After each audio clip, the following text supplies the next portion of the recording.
1,000 migrants crossed into the U.S. through the southwest border in April, according to Customs and Border Protection. Most are from Central America, including Guatemala, which has a large indigenous population. Staff with groups providing aid and shelter to migrants say they're having problems communicating with many of these indigenous people because they speak only Mayan.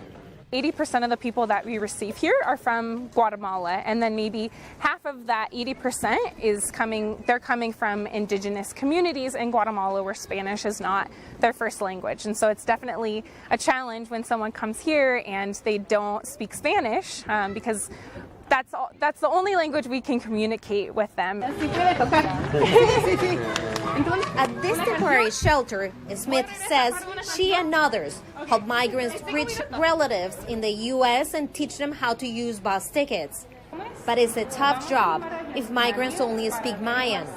This linguistic map shows more than a dozen Mayan dialects in Guatemala alone.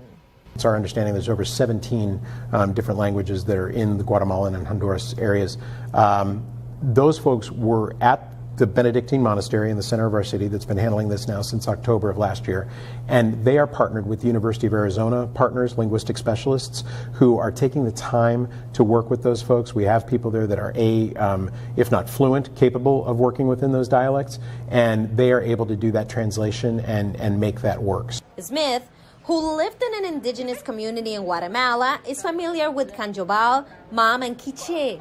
These are now among the 25 most common languages spoken in U.S. immigration court. But there aren't enough interpreters to handle the load.